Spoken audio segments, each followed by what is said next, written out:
True Review has just leveled up, and that means another top 10 list. I find it a bit sad that the female to male ratio of video game characters is so one-sided these days, so with that in mind, here we have True Review's own top 10 female video game characters.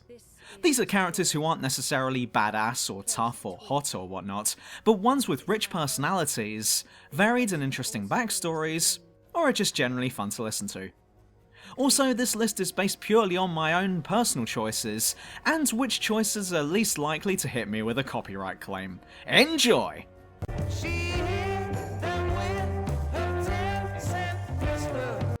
Ellie! Starring in the excellent title The Last of Us, Ellie is a young girl who has become one of the few survivors of the infestation that's now gripping the world. But what made this generic plotline stand out is much like what we found in Telltale's Walking Dead.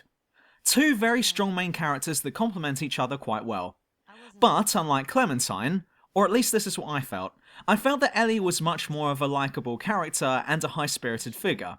Even though all manner of crap has happened and is currently going on before their very eyes, Ellie is still trying to cheer both herself and Joel up by being just an average teen girl. For me, she seemed to be the only part of the story that showed heart or humanity amidst the horror and brutality.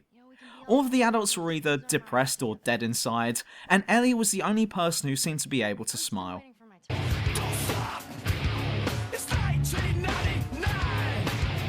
GLaDos!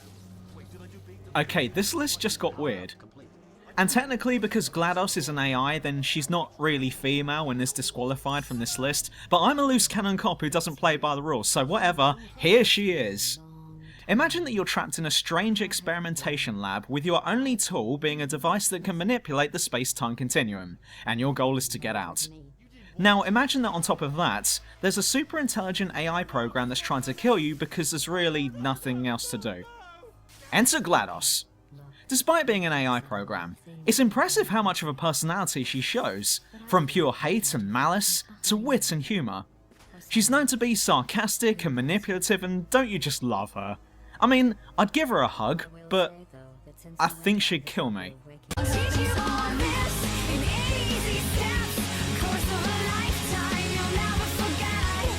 Alma Wade! And it seems that the weirdness just keeps on going. Now, I don't think that she has any lines, or if she did then I must have missed them, but Alma Wade from the F.E.A.R series was awesome! Having been tested on since birth and then killed for becoming too powerful due to her psychic abilities, Alma has returned from the grave even more powerful than before, and is pissed to no end. Having a very tragic backstory, it's understandable why she's on a massive killing spree, tearing down the walls of reality while she's at it. But just her power and origin alone were enough to make me become fascinated with her. Practically everything about her is interesting, even more so when you find out that she's actually the victim in all of this.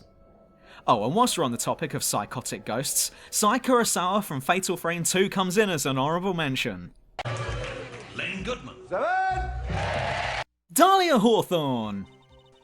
I swear that some people just have a face that says, I did it, because I took one look at Dahlia in the third Phoenix Wright game and immediately went, she did it. Totally called it. I called it, everyone! I called it. Dahlia is one of those characters who appears to be charming and quite seductive, but this is all just an act as she's actually a serial killer who will use anyone she pleases for her own ends. But for some reason, whenever she shows her face, you know that something gory has taken place and that some shocking revelation is waiting for us down the road. Just having her show up means that there's some good story coming up. It's kind of like classical conditioning where you associate one thing with another. I seem to associate Dahlia with dramatic plot twists, so I guess that's why she's here at number 7. And she's a bitch. Catherine!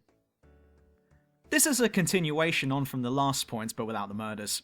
Catherine, that sexy Catherine, not ball and chain, you're not allowed to lie for any friends because I'm all you need in your life Catherine, is definitely a fun character to spend time with. But having said that, there's something in the back of your mind that screams, this girl is dangerous. And this is probably the masochist in me talking, but I find that interesting. Because dangerous is not normal, and anything not normal is interesting because it may hold surprises and shakes up the bore of everyday life. I understand that both Catherines represent the two sides of a relationship that guys are after, one being serious commitment and honest love, and the other being carefree, non-stop fun, passionate love. But did you notice that one of those sides is lacking something that's crucial in any relationship? The word fun wasn't used in the first case. And please, please, please, don't tell me that K. Catherine is fun, because she's one of those girlfriends who wants to monitor you 24/7 and won't let you even breathe unless you get her permission first. For all the girls at home watching this, here's some dating advice for you. The second you try to control your man is the second you lose him. Guys want a girl that they can spend time with and enjoy that time spent. What they don't want is a prison guard, and see Catherine as a shining example, well maybe she could be a bit more serious, of what guys usually prefer.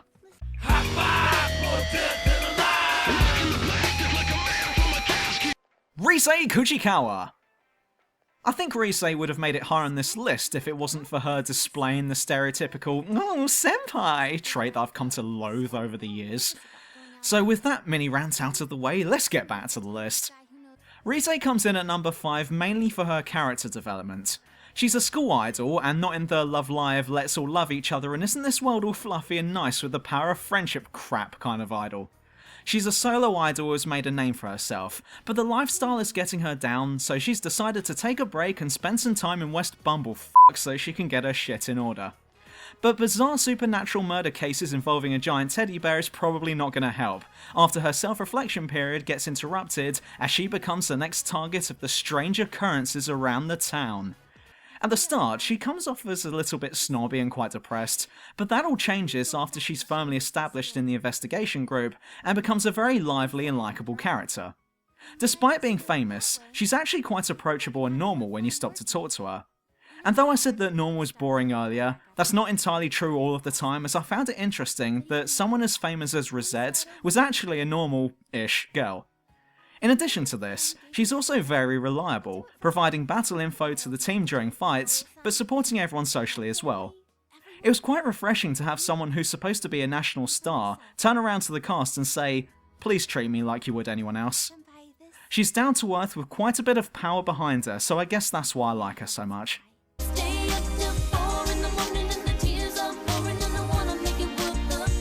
Chloe! Right, I've wanted to say this for a long time now. Why does everyone like Elena Fisher?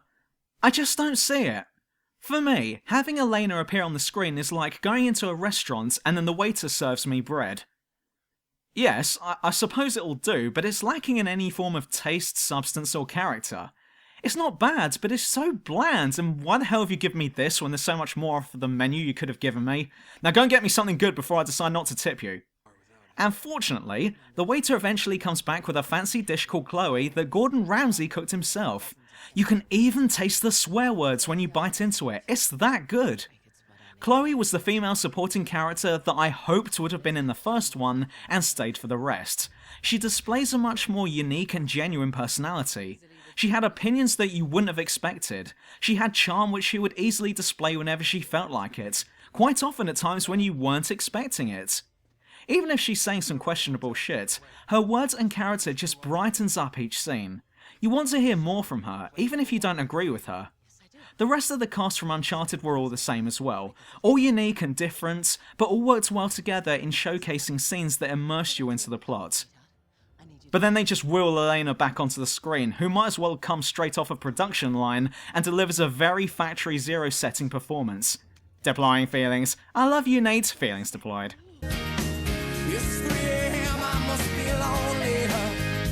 Morrigan! Now take Chloe from the previous entry, turn her into a shape-shifting witch with no morals and little to no social skills, and drop her into a medieval fantasy setting where humanity is looking at extinction. Morrigan is cold and ruthless, not thinking twice about brutally murdering someone even if there's something little to gain out of it. Her mind is one that will always choose the most effective outcome, or one that suits her needs the most, regardless of the consequences, and she has no shame in it whatsoever. And I love her.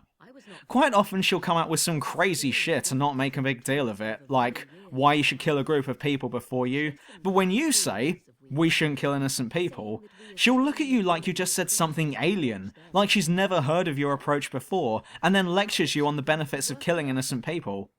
There were many times where I had to stop playing and think, are you even real? Seriously, who thinks like that? But then you start to question your own morals, as she does put across some very convincing points, and you'll end up wanting to hear more from her. She's so interesting because she's so incredibly weird. She's not a stupid girl, she thinks through everything very seriously. It's just that she always comes up with answers and conclusions that you'd never consider, or at the least, ever want to consider because they're just too outrageous. But having someone like that on the team just makes the journey that much more enjoyable. Rena Ryugu. I actually love Rena. Just putting out there. There was never a moment where I was bored with her. One of the reasons why this is a True Review Zone and not a standard top 10 is mainly because if I'm going to talk about the best female characters, then Rena gets mentioned. However, I feel that her character appeals to me on a personal level, so this won't necessarily apply to you at home. Let me explain. Rena is a very strong yet caring person, watching over her friends and doing whatever she can to make them happy. She comes across as a little airheaded and ditzy, incredibly girly, and always wanting to have fun. However, going further into the novel will reveal that Rena actually has many sides to her, all of which make her seem more legit and captivating. Despite her initial impression, Rena is actually very mature, clearly knowing the difference between right and wrong, what is acceptable and what is not. Rena is one who is very concerned about what is fair, and will often make sure that everyone is being treated fairly. There are a few scenes where another character will either say or do something unacceptable, to which Rena will step in, initially with a gentle smile, before shocking the reader by either becoming very strict or sometimes condescending, or in a few cases going into a fit of rage. Now, this doesn't necessarily mean that she's pissed. My interpretation of this is that she's trying to show the character in question how they've made someone else feel by doing the exact same thing to them. Now, this may seem very strange in me saying this, but I absolutely adore Rena for that, because I do that in real life too. My past experiences tell me that it's not simply enough to tell someone why they're out of line. If you want them to truly understand what they've done, you have to make them feel what they've made someone else feel. Of course, this doesn't always work, in which case you're dealing with a Philistine, but the way that Rena does this shows that she is able to empathise with other characters, demonstrating how much she actually cares for others. Also trying my damn hardest not to mention anyone from Danganronpa.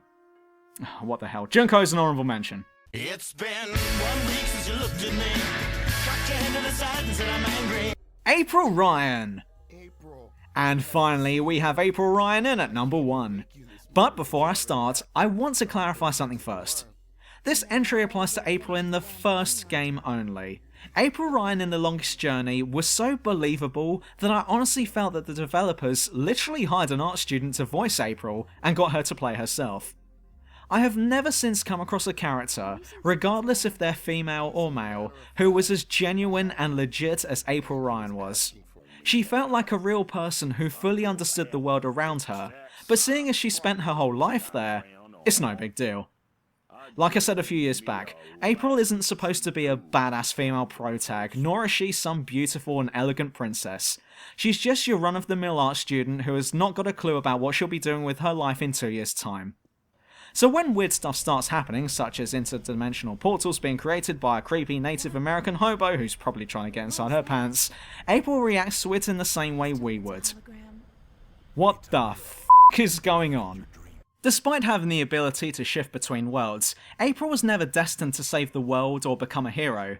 She's just a normal girl who got caught up in something epic and went along with it because I guess having a world is better than not having a world. But she could have easily just turned around and gone, nope, sorry, haven't got time to save the world because I have to submit my rubbish dragon hollow sculpture before the summer holidays. Get someone else to jump headfirst into a world we know nothing about. April felt real and that helped with immersion big time, considering that the gameplay was dull and all of the graphics were crap. But this game is where my liking for April ended because when Dreamfall came out, the devs decided to turn her into Batman. A loner who fights crime in the name of justice but finds no enjoyment in life and says things like, "It's not who I am underneath, but what I do that defines me." And then we had Dreamfall chapters where April was already dead, and I didn't miss her. Sorry, but I stopped caring after playing Dreamfall. Thank God for Zoe Castillo, that's all I'm saying. And Eno. Love Eno. And cut! It's a wrap. But if you've been contacted by a creepy Native American hobo who wants to get inside your pants, then like and subscribe. Don't forget to check out Twitter for all of the True Review news and updates, and I'll be back soon, bitches! See ya!